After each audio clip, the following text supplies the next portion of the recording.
All right, welcome everyone to the Inevitable You podcast channel. I'm here with a new guest, but someone I've known pretty much her whole life and most of my life, Isabella Sumner, who is daughter of the one and only Bill Sumner, the founder, creator of the Inevitable You here. And also, by the way, I haven't asked you this yet, but would you prefer Bella? Can I keep calling you Isa? Either one works. That's perfectly fine. Yeah. Okay. Work. So Isa has recently graduated from a Pilates certification course, becoming a Jedi master in Pilates is kind of how I understand it. And also is getting her coaching practice going as well, because she is an Inevitable You certified coach. And looking to kind of fuse those two worlds together and serve not only her, Pilates folks differently, but also serve clients that she has in a different way through health and wellness. So wanted to have a little discussion around Pilates because first of all, I virtually know nothing about Pilates. So maybe we can start there and just kind of a quick, what is it? And then we'll get into how does it kind of fit into everything that we do here at the Inevitable You. Yeah, absolutely. Thank you for that, Brian. Yes, I do think it's been since the day I was born. We could probably maybe circa a few days off of that, but pretty dang close. Really happy to be here. As Brian said, yes, I just recently received my full certification as a Comprehensive Balanced Body Pilates instructor. Essentially, that just means I've gone through all the hours, I've gone through all the teaching, the training, and I can have a cool certificate somewhere on my wall and feel really confident in what I do. Plain and simple, Pilates has been around since the day of Joe Pilates. So it was a man. It was back in the early 1920s that Pilates was really founded. Oh, wow. And the theory and the stories go that Joe Pilates was actually interned during World War I in the Isle of Man. And during his time in internment, his bunk and like booth or whatever, where all his prisoners and him were the only ones that weren't coming down with sicknesses, diseases, weren't having body ailments. They were healthy because he had taken the springs off the bottoms of beds and actually hooked them to the bed frames and was using them as what we see in modern day Pilates equipment now. So kind of this theory, and you'll hear some people say like, oh, that's not true, but he was a fitness person. He was interned, and his whole mindset really was, if you move your body with intention and it has purpose, you'll see results from a physical standpoint, from a mental standpoint. Makes sense. Yeah. So originally he called it controlology. And then over the years, it changed to Pilates, more as like an homage to him after his passing. But he brought it to New York in 1926. And he was actually on 8th Avenue, New York, where he worked primarily with ballet dancers. So that's why you'll see a lot of fusion of modern day Pilates with dancers, because it's a really great cross hybrid. Long story short, though, Pilates, like I said, comes from this term controlology. So it's all about your physical body's control, your mind body's control. And then a really huge component that we talk about in a lot of aspects of life is breath. So really life force, the breathing, how breath can be the most grounding experience. And if you take even 1 minute or 2 minutes to pause and reflect and take a nice inhale, even bigger exhale, you're going to be receiving so much benefit for all the little bio components of the body that live within us. Yeah, I know that well from yoga. I'm a huge fan of yoga, so it sounds like similar kind of concepts, but there's actually a machine involved with this, and there's some resistance training happening. Yeah, and you'll see modern day Pilates has taken on its own trend. Classical top Pilates, Joe did two options. One was mat. So literally he had this big piece of wood with foam over it that he would do what classical mat Pilates is. And you see a lot of it in traditional gym workouts. And as it applies to yoga, you figure yoga is one of the oldest forms of exercise that we really do know. So you see a lot of modern day principles of Pilates fused with yoga, which is where I think the love for myself comes. You get not only the benefit of strengthening and toning, but also like leaning and, expanding, growing, flexible. which is really remarkable. But nowadays we work off of the reformer. You'll also see some studios have the Cadillac, which is essentially like a massage table looking type thing with 4 silver bars that come up and then little bars above that you can do all sorts of like theatric tricks on. But not to scare anybody, you could come in with the most messed up body with all the pains, crooks, crannies that need work, and there's going to be a very safe space for you to work as an individual because of Pilates and how Joe built the formulated workouts that we do today. Gotcha. And so your certification is that kind of like the pinnacle, or are you gonna go for another? Is there something after this, or are you the wizard now? Wizard, yes. And I also, as we know and believe here in the Inevitable You, there's tons of information out there that I think I'm constantly absorbing. I think I'm okay not having weekend-long trainings for just a little bit so that I can really sit with everything that I've learned. But future so you're goals, maybe like a black belt, but now you're adding degrees of black belts past this. Yeah. the way that balanced body and a lot of trainings requires, I'll have every 2 years a requirement for continued education credits.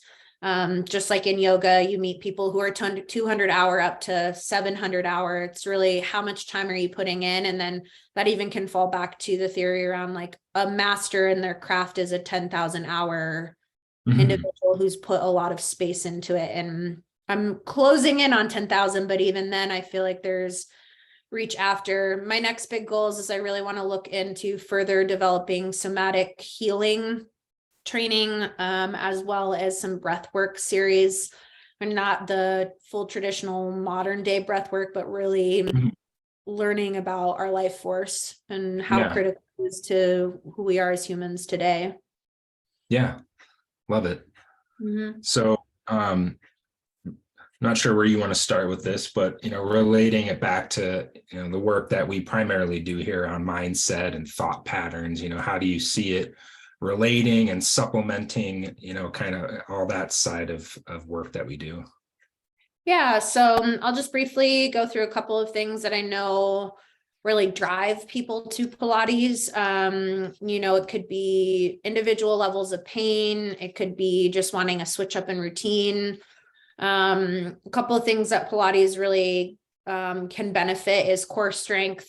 So a lot of emphasis on the center of the body, posture, any type of injuries, energy awareness, as well as body awareness, which is kind of where it gets in a little bit more to that reduction of stress, improving cognitive function, and then also motivation. So that really, I think, is where myself as a coach, I'm starting to lean in further to, is just this really powerful belief that when we look at health, when we look about how we're moving our bodies, what motivation is, what discipline is, it's all coming back to this mindset. And really driving in the fact that at the end of the day, if you were to go take Pilates every day, you're really looking at not only a coordinated movement with breath and your body stabilizing your muscles, but you're also really creating this beautiful, sustainable movement pattern that is creating a sustainable mind pattern. And then that's really where we dig further into Bill's old metaphor of like, I want to go to the gym. Okay, well, yeah, January 1st comes around, New Year's resolution, I'm going to go to the gym. You walk in, it's you and all the other people who signed up, and then the people who've been going continuously, and it's overwhelming. So finding this space, not only to say, okay, you know what, my goal today is actually maybe to just drive to the gym, to get in the parking lot, say, I made it to the parking lot. Tomorrow, I'm going to walk up to the front door, and then so on and so forth. I think with Pilates, there's that trend that has been built that you see maybe on Instagram, or because your friend goes, or there's all sorts of different styles of it that have now flown apart. You don't have to be flying through the air. You don't have to be doing wild tricks. There's very simple, basic, classic things you can do. And that is ingraining in your body and in your DNA that you're providing health, oxygen, and good benefits. And it's going to help you shift your mindset. So it sounds like a very simple practice to just for anyone to pick up if they're looking to just move their body some more at a very basic level, right? And I think, we talk about it a lot in the world. I think, you see your friend, man, like I'm joking around, but I'm, in my 30s now. And yeah, that back pain does hurt a lot more. Like I was sitting at my desk all day long. We are chronically rolled over our cell phones and on our desks. And there's a lot of fundamentals that, increase the posture just by pulling your shoulder back, pulls the chest forward. That alone is going to present completely different in an experience with you as an individual than constantly feeling this like scrunched up energy. It's releasing and allowing just space for movement and continued growth. Yeah. And what comes to mind for me, and it's something that maybe we don't stress enough here, but like just how important physiology is and the body is to our mental state. I mean, like the classic example I use is the study they did years ago when they looked at the effects of just smiling, just putting a smile on your face on depression. And they compared it to people on antidepressants and a placebo group. And out of the three, so the smiling group were just instructed to smile 200 times a day for like a couple weeks or whatever it was. Yeah. And at the end of it, they compared them, and by orders of magnitude, the people that were just instructed to smile, like they just had to sit there and go 200 times a day, they had huge increases in happiness. So it just goes to show you like how powerful getting into your body and moving energy in your body around, and how physiology really impacts our mental state for sure. Yeah. And, there's this degree that we as a society, I think, after COVID specifically, and obviously, Brian, you and I think talked about this the other day, that we were really forced to isolate, and it created this systematic want when it was over to be like, no, I am craving community. And to crave community, you also are now craving movement. And what does movement provide for you? Any day that you even were to get up in the morning and go on a walk, like you're going to see a noticeable shift and change. So maybe Pilates isn't the first grounding step that you take. It's just, for me, I have found you can have somebody who is 18, 19, 20 in the best shape of their life or learning how to move their body. Then you have pregnant Sally over here who's getting ready to have a baby or just had a baby and is now trying to find that pelvic floor awareness. Or then you've got 75, 80-year-old Joe Schmo over here with osteoporosis. There's just never been something with so much versatility to really work with all humans and feel safe doing it. Right. Yeah, I can relate to that. I mean, I think I'm a pretty healthy guy, but sometimes going to the gym, I'm not, I don't know, I'm not a bodybuilder. I'm not there to just get bigger. And I think that's why I gravitated towards yoga, and I'll have to give Pilates a try sometime too. It sounds like right up my alley, because even when I go to the yoga studio, I mean, there's people of all different age groups, and I see 75-year-olds there, and they're crushing it, and it's like, wow, this is a lifelong sustainable kind of practice, and it sounds like Pilates very similar in that regard. Yeah, I mean, because even through training, you learn about the anatomy of the body, you learn about how to use the equipment, and then you have a huge component that is also, okay, you've got your 9 Pilates principles. It's breathing, it's concentration, rhythm and flow. You've got relaxation. So it's taking all the little bits and pieces of all the maybe exercises or workouts you like to do and just bringing it into one very happy little bubble. Yeah. And then where I'm really coming from and what I'm building to is I am a firm believer that the more that you can move your body, the more the energy within your body is going to be able to move. And, I don't have a lot of the studies pulled up. I see that it's just like constantly becoming more and more of a thing. Like even there's a really great program called The Class by a gal named Taryn Toomey. She formulated it out of New York, and it's a full class where it's weird. And if you want to join and do it, like be so open to it. But you dance around, you make loud noises, you go, ha, and you breathe and you move, because the thought of your body holding on and storing energy is so real that at the end of the day, as you said, from a physiological standpoint, if you're holding on to stored energy and you're not releasing it, that by theory is now manifesting into more and more and more, versus giving yourself the space to release and provide your mental ability to say, you know what, no, actually, I am more capable and I am going to be able to do this now because of my release of that. Right. Yeah. What's also coming to mind is I know you've experienced this many times with Bill at Tony Robbins events, right? Like he was so, gung-ho on getting people so energized, and like they put on loud crazy music and thousands of people like and like by the end of it because he Like, does it what's every happening? but like it really does change your state. I mean, just the simple act of getting up, jumping around, dancing, moving, it changes you. Well, and then look at the individual, Bill and my dad, who obviously they're the same, but sometimes it drive me mad because I'd have a bad day, I'd come home and I'd be determined to be in a bad mood. And he'd just be like, Yeah. like, I know I can snap. It's that state of energy that if you're already giving the movement, you're going to find that you're going to have less bad days. You're going to find that your mindset shifts of even how you view yourself when you're, thinking about ways to portray who you are and what your energy is. Like, it comes down to an ingrained DNA of like how you talk about yourself internally, externally, the people that you surround yourself with. And okay, maybe Pilates isn't the motion or the movement for you that you gravitate towards, but there is something out there that will support you. Yeah. Yeah. So how are you seeing it kind of dovetail with the more mental coaching side of things, and what are you hoping to achieve or looking to do there?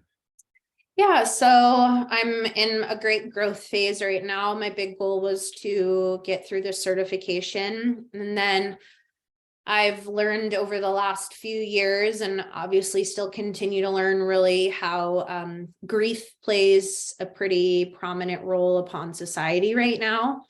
So what I'm really working on is connecting not only individuals who maybe have experienced grief, but almost maybe might be prepared for grief, so that you have a space. I taught today actually, and it was funny. I had a girl come into class who I was like, hey, how are you? And she was like, I'm okay. And I was like, well, that wasn't convincing at all. When somebody says it and you push, you prod, or you just let it be. She's like, it's just been a really long week. And I was like, great. Then you get to just kind of disconnect. Let's take some class. Let's have some fun, breathe through it.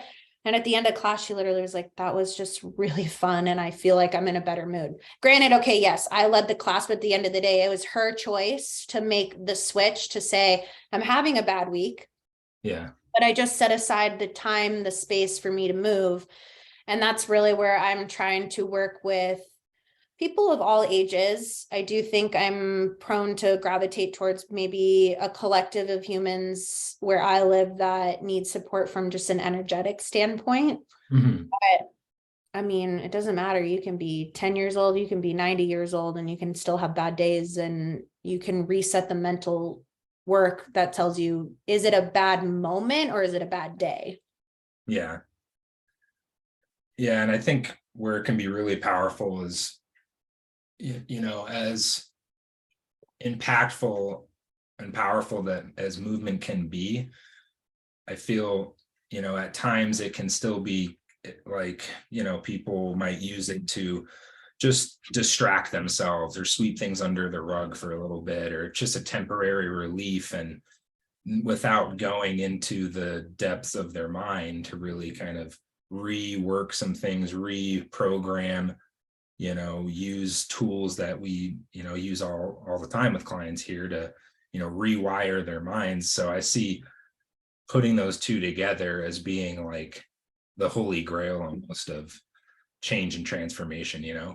Well, you hear the term all the time, mind-body connection. It's not just a made-up term that we use to put you into a deeper pose in yoga or help you lift heavier weights in the gym. There is really a sense of when your mind and your body speak with one another, they have just a much stronger connection to handle stress later on in an easier way, because they've either already experienced it and been like, oh, been there, done that. Cool. I know how to handle this. Or the response is much easier for you to step back and say, okay, I haven't been in this experience before, but I know that mentally I'm much more, I have the tools to feel like I know how to challenge myself in this moment. And, you know, it might not go the way that I want it to, but it doesn't mean that I have to give up. It's the fail 9 times, succeed the 10th time that comes. It's a mind body connection.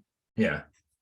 Yeah. And even for, you know, like the girl that came to your class, even if it's just to get out of that funky place she was in. And then after the class, okay, now I'm in a better state to kind of process whatever she had going on. It could have been just a bad day, or maybe she's going through some kind of loss or grief, that you're just in a different state, right? I mean, state in all the sense of the word, to process things a little bit differently versus maybe overwhelmed with, you know, stress or sadness or anger or whatever. It can be really hard to kind of process through that stuff when you're in there, you know. Well, I think it even comes into like, it's breaking the pattern. It's, Yeah. you know, stepping away from whatever is creating that irritation, that sadness, that guilt, resentment. You insert word here, whatever emotion you might be feeling. And okay, it's a Pilates class that you chose where, you know, the instructor acknowledges you. That alone can break somebody's pattern. You just said it. It's the person who smiles 200 times a day, like they look crazy and wild, but guess what? It broke the pattern, and our body, and this, you know, is where we even, I know we talk about it a lot, right? When we demystify the idea of the inevitable you, and we start to bring in some of the more spiritual aspects, it's like, our body doesn't recognize the negative unless we fully focus on the negative. Say I can't, of course, like you're going to forever be like, okay, I can't. I'm trying versus I can, or I'm doing. Your body's going to neurologically go, doo, doo, doo, doo, doo. Okay, cool. I'm doing. Like, no, you can't go do 3 backflips off of a diving board, but your mind's telling you that. So like, what is that then going to translate to of a feeling of accomplishment, a feeling of success? And then, like I said, for me, it starts on a reformer. When I'm in Pilates, I take a lot of yoga. I can't say that I go into many yoga classes and leave not in a better headspace, because I'm able to disconnect, but in a very safe and healthy way of not just pushing my problems under the rug, but like acknowledging their existence and getting my toolbox together to say, I know how to now attack the issue or go about finding the solution, because I took the space for myself to just connect to my mind via my body. Yeah. Do you ever find that sometimes, whether it's yoga or Pilates, that things come up that you weren't conscious of before, like in working through, like your body releases something, you're like, whoa, what the hell is it? Like, yeah. I mean, if you look at yoga, maybe one day we can have Amy tell us even more about it, but like camel pose is one that comes to mind. And for those who are not familiar with yoga, you essentially do this very, very large back bend. Your heart is out, your chest is proud, your pelvis is pushed forward.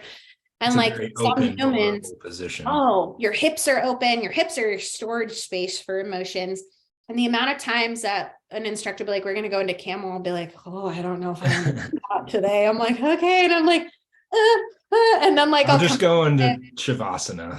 I know. I mean, and in that sense, like, right, I have found that I think our body can manipulate energy in multiple ways. It can be a thought pattern. Maybe it's a feeling. Like nausea to me is an example of like a stored emotion trying to escape. So our body over time is going to learn how to find the way to store or mute it or try to dull it. And it just sometimes comes out in pains in our body, back pain, neck pain, stomach aches, you know. Yeah.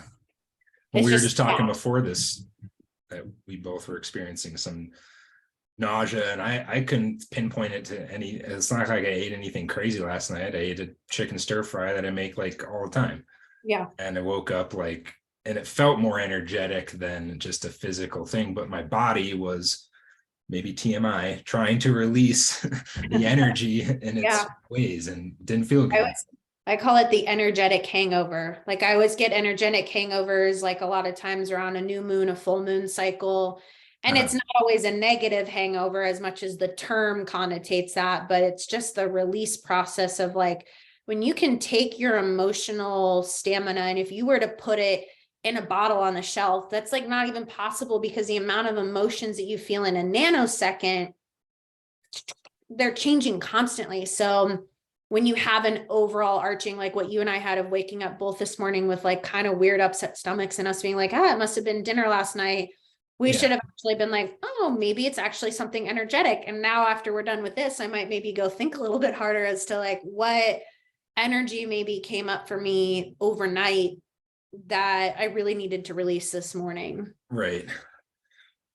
Well, I know I was pretty energetic last night. It took me a while to go to sleep. And so I don't know, maybe it was that surge of energy that kind of stirred things up in my being. That You have a lot of dreams last night? I can't even, I think so, but they're like fuzzy. I can't even make out what they were. I'd have to meditate on it, but yeah. See, I had like multiple times that I woke up, which I don't usually do. So that was the same for me. That's why I didn't feel like I was dreaming, but I was tossing and turning a little bit, kind of up and then. Which as we talk about a lot in our new moon calls, it could have been also something changing from a energetic component in the stratosphere, the atmosphere, the stars. Our tiny little beings are affected by some of the big changes going on. I know. I think there's this really big drive, want, desire around, yes, an image, a look, but if you get down to the ground being of it, when we look at Pilates, when we look at yoga, if it's weightlifting, if it's just walking, rollerblading, pickleball, you pick your poison as to like what it is you're doing. The more that you're actively moving the body, the more your mindset is just going to feel more positive. It's just going to feel lighter, and like you have the better resources to just find solutions for problems and not feel so isolated. Yeah, absolutely. Well, what else was there any other points you wanted to touch on? I don't want to keep us honest on time, but if there was I know. If you have any questions, a great resource, you can go anywhere on Google. And then also we know Google is infinite, quite literally. So great resource. You can find me via my email, via online. I'm happy to support, even if you're not. I'm currently in Florida, so if you're not in state, just even to what to look for when finding a Pilates studio. It might be introducing yourself to privates, which can be a little bit more expensive. And then, once you feel like you have the ground foundation, moving into group classes. The one last thing I'll say is mind-body connection. And then a lot of what we learn from an anatomy aspect is about how our mind and our gut are heavily connected. And I would tell you that the stronger your core is, the more support you have to the gut. And it's a bold statement. I'm not saying like if you're dealing with crazy bad stomach issues and you have, your own health things to work through, I would just tell you that looking into what your core strength is going to be a very great indicator for truly the foundation as to how you can handle emotion response to stress. Mm-hmm. And then, obviously, if you want to pick something heavy up, that's great too. But you've got kind of that like tipping scale of the further you can be in your mind, the more you can be in your body, and the stronger that you can center out the foundation of you, which is your core, the more you're just going to find that overall arching, degree to a well-rounded and happier space to live in. Love it. Yeah. So anyone that wants to reach out, I'll include the links, handles, things to access you and reach out. And also you can get a hold of her through the website, inevitableu.com, as well as myself. So thank you. Thank you. It's very informational. I learned something new today, and we'll have more of these to follow. And thanks everyone for watching or listening. Thank you.